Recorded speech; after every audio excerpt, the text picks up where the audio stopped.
welcome to our first speakers for the day. One of the most important things we do at RetreatMigraine is learn about how we have similarities and how we're all in this together. And one of the most important parts of that is listening to our care partners and how we work together with our care partners. So I'm excited to introduce Abbey and Holly Brain. Well, Abbey Whipperman and Holly Brain, sorry. Abbey is 20 years old and she's been married since September. She has been suffering from stomach migraines since the 4th grade. So she has been missing weeks of school and not able to hang out with friends and all of the things that we all understand. In Salt Lake City, she is the oldest of 7. She and her husband, Patrick, have been married for almost 30 years. She graduated from Westminster College and has a degree in art, which I do as well, so I love that. And an elementary education minor. That's awesome. She's a talented artist, designer, and an expert shopper. This is a person obviously going to have to get to know better after this. And she also is a wonderful volunteer. She volunteers with the PTA and an elementary school. She teaches art, and she is also a care partner to people living with migraine. I want to say a warm welcome. Thank you so much for being here. Take it away. Thank you. Hi, my name is Abbey Whipperman, and this is my mom. So I've been suffering for about 12 years now with stomach migraines. So I just wanted to kind of share my story.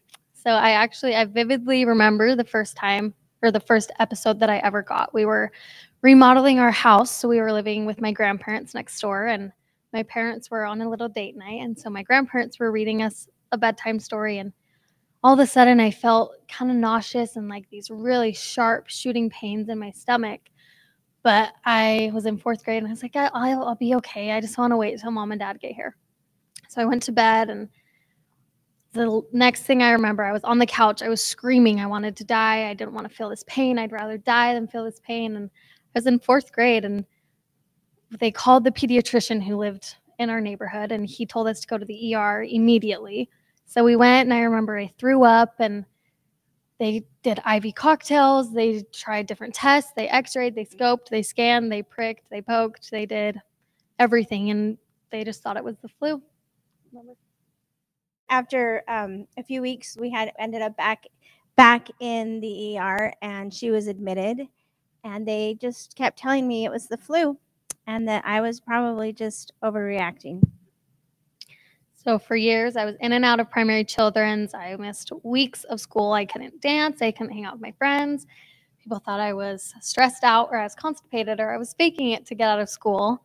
I visited dozens of doctors, including psychologists, because they continued to tell me it was in my head or that I was stressed out.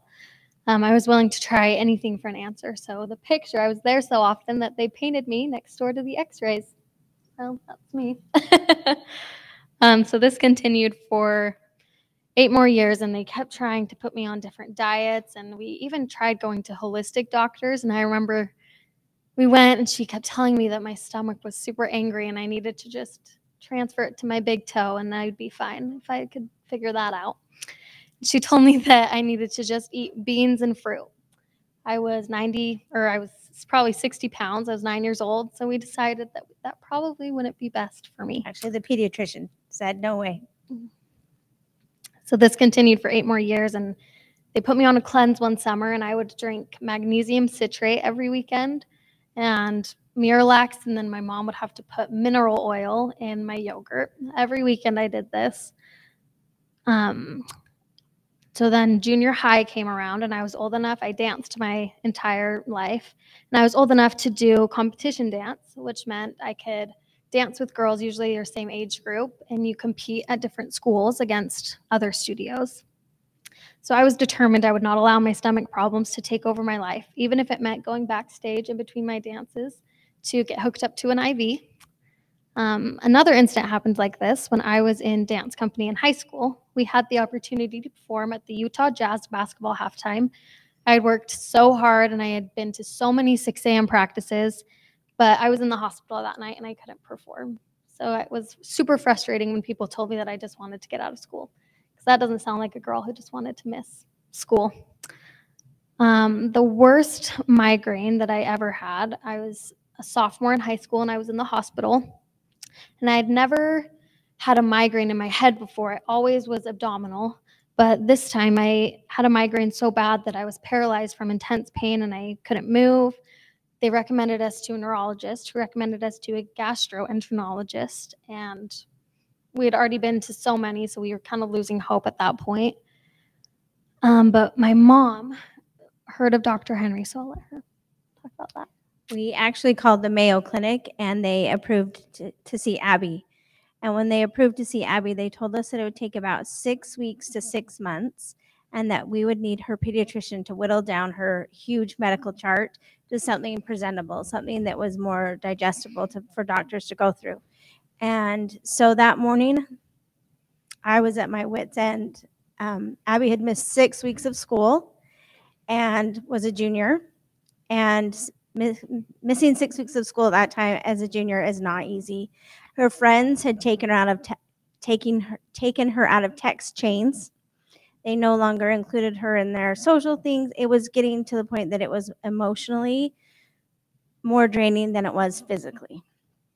And I just had a little moment, a little breakdown, and then I thought, I had a really hard time believing it was abdominal migraines. We'd been passed around and pushed around and told they didn't know what it was so many times that it just seemed like just one more doctor telling us that they didn't know what it was.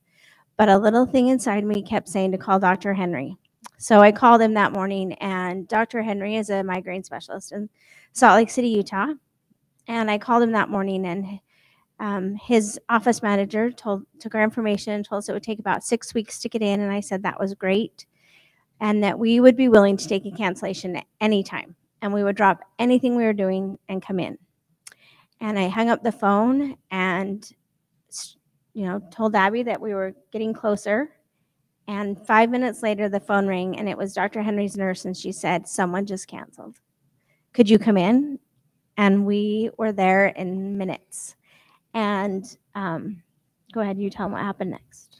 So after that first appointment, we both bawled our eyes out. We were so relieved. He listened to me. He didn't brush it off. He didn't tell me it was in my head. And he actually listened to me, which was so refreshing.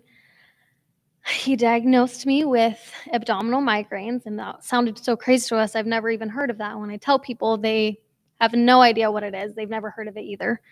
But believe it or not, I was very excited to be finally diagnosed with a chronic illness. Every time I experienced a migraine or abdominal migraine, I called Dr. Henry as fast as I can. And he was, and he still is, so willing to fit me in no matter how busy he is or what the time is. He's always willing to fit me in. So for the first couple months of going to Dr. Henry, he tried new medicine, new tests. He tried everything. He was not going to give up on me. Now I do, if I have, depending on the severity of my pain and where it's located, I'll do an IV cocktail or nerve blocks in my head. He'll put them on the sides, on my eyebrows, down my neck, wherever the pain is, he does the blocks. I use a gammaCore, and I use it every day, and it's changed my life. It's so great. There's a little room. You should go try it out. He came into the room with the gammaCore when it first came out. I think I'd been seeing him for about a year before we tried that. And we had tried so many different things, and I was already on so many different medications, but there was 1 week where I was into his office every single day, and I was getting an IV cocktail plus the nerve blocks, and we were there for hours every day. And then that's when he brought the gammaCore into our room and told my mom. He turned to me and said, "I won't give up on you if you don't give up on me." And it was like this wave of relief ran over me, because in other times when things hadn't worked, the doctor would just shake their hands and be like, "Sorry, find someone else." And I remember he got emotional and I got a little emotional, and he said, "Let's try this. How do you feel about trying something that is not FDA approved for her age?" And I said, "I am willing to try anything And I totally had trust and faith in him. And so he put her on Gammacore, and then he also put her on a monthly shot in her leg, a preventative. And those two things combined together changed Abbey. I've definitely progressed, and I don't get as many episodes. It's pretty amazing. So I wanted to talk about some of the experiences I had in school and some of the teachers and coaches and how they helped or didn't help. There was one time we hadn't heard of Dr. Henry yet, and I wasn't diagnosed with anything. And in high school and junior high, there are different plans for kids with different disabilities. And there was one that I was needing and trying to get. It's called a 504. And some of the accommodations with 504 plans include extended time on tests, extra work or extra help with work, and reduced homework or classwork, adjusted class schedules, grading. It's a long process to receive a 504. And I didn't end up getting it to my junior year. So sophomore year was pretty tricky. In my school district, the 9th graders were not attending high school yet. So sophomore year is my first year of high school. I was taking a few AP classes on top of my busy class schedule.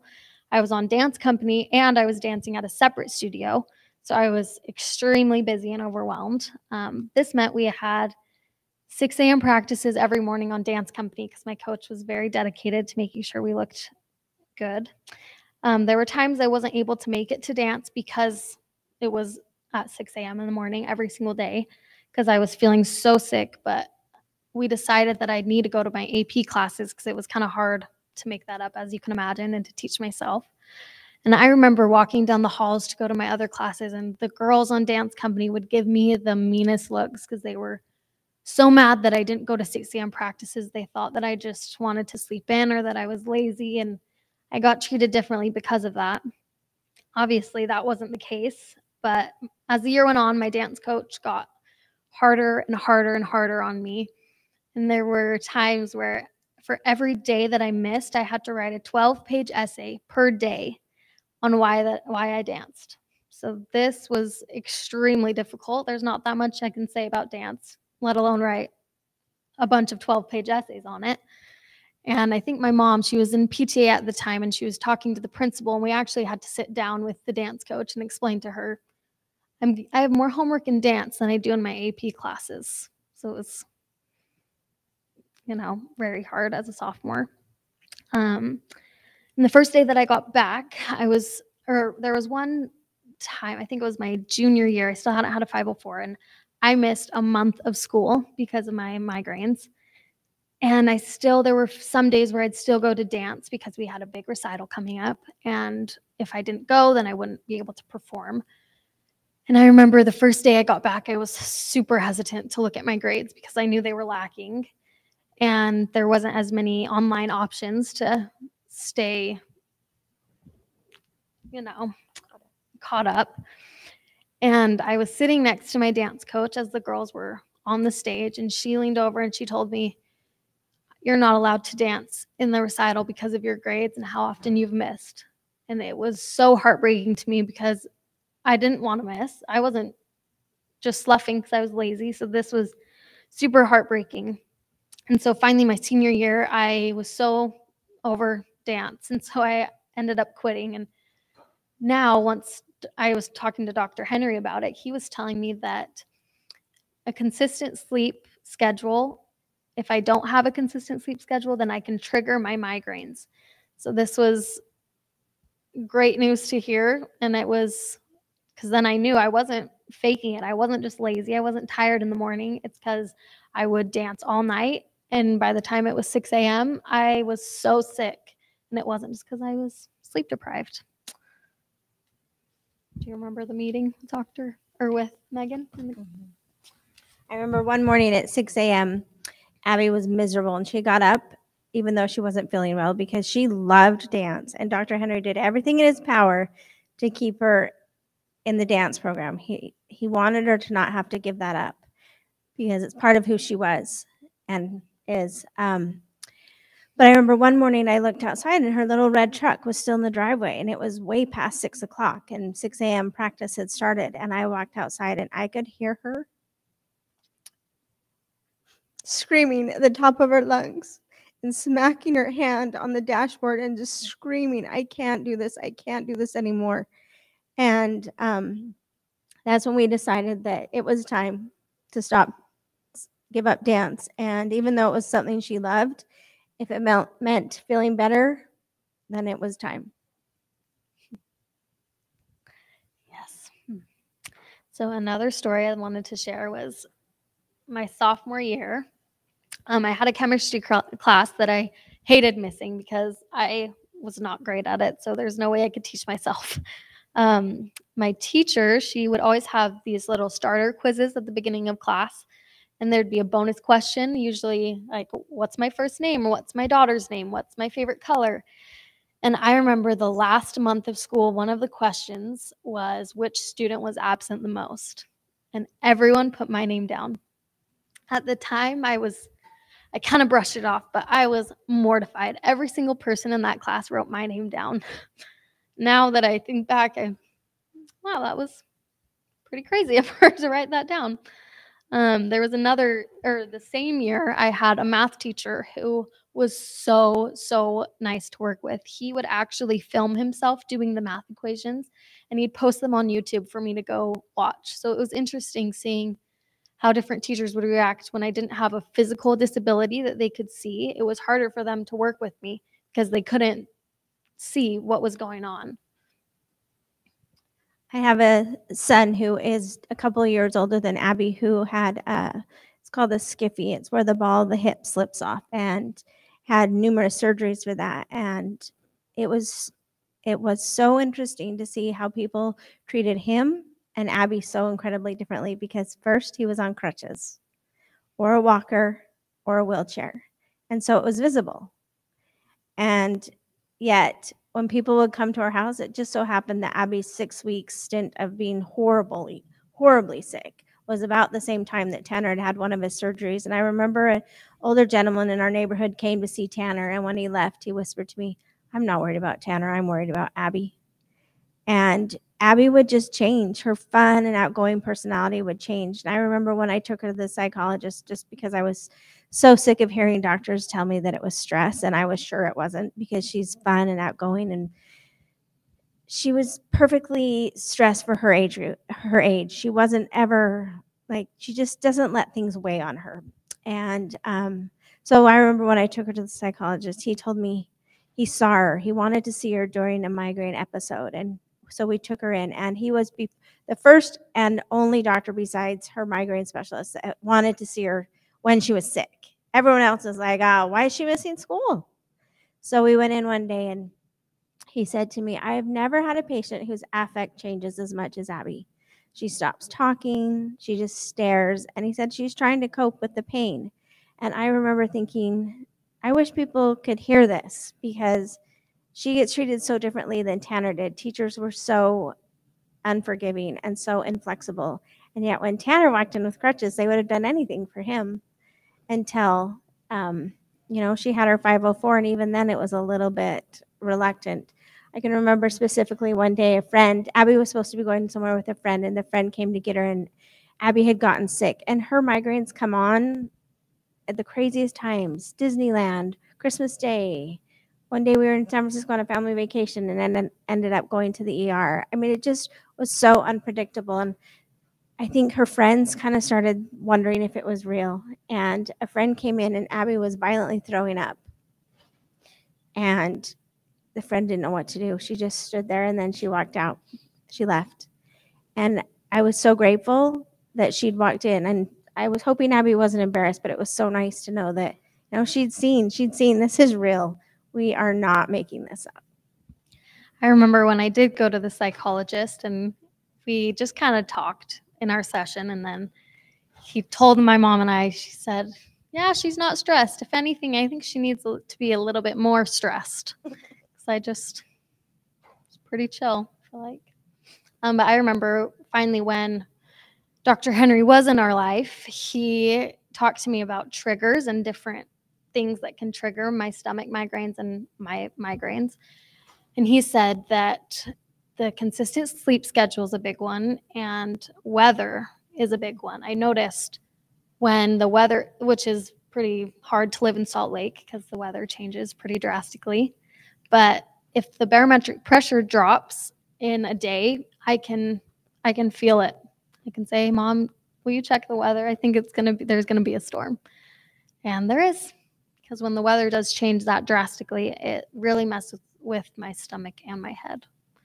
But it's nice now because I do the Gamma-Core and the Ajovy shot, and I'm on a lot of different medicines to regulate and stabilize me, which has helped so much. I can remember specifically one morning, Abby was little, so I had to be her advocate. And I remember one morning specifically, I was exhausted from just watching her suffer. And I called the gastro doctor and I said, Abby is bad. She needs to come in. And she said, with what? Is that her in the background? She's home from school? And I said, are you serious? Yes, she's home from school. She's throwing up. And she said, oh, okay, well, you could come in about 6 weeks. And I remember just hanging up and crying because 6 weeks is a long time to a child who is suffering and throwing up, and a mom who was watching her suffer and throw up. And it just became, I just felt like we weren't seen. I can specifically remember being in another gastro doctor's office, and she said to me, it's stress. I can see it. Look at her. She's all put together. She has a matching outfit on, and she has bows in her hair. It is totally stressed. She's totally type A. And I said, she's 9. I dressed her, and I did her hair. So maybe I'm type A, but Abby's not type A. And I remember just feeling like we were passed from one place to the next. I can specifically remember a night that we were in the hospital, and Abby was in the hospital, and they were giving her Tylenol, and she was screaming. And I checked her out. I thought, if you can't help her, I can do more at home, and she can be in her own bed. And I think it took us a long time to feel like we had someone to trust. And so my greatest advice was, don't give up. You are your greatest advocate, and you know what's wrong, and you will find someone that can help you and listen to you. And don't feel like you're stuck with the common, oh, it's stress. You know what? It might be stress, but it might be something else too. So listen to your gut and listen to your heart and be your advocate. Go ahead, Ab. That's why it's been so fun to be here and listen to other people's stories and, you know, find people that can relate to you so much. It's kind of hard when you have doctors telling you what you feel or how you feel when they have no idea or they haven't even experienced it. So this has been a great experience. So I just really want to say thank you to Holly and Abby for joining us today. You're both amazing. You touched me, and we appreciate you. Thank you. Thank you.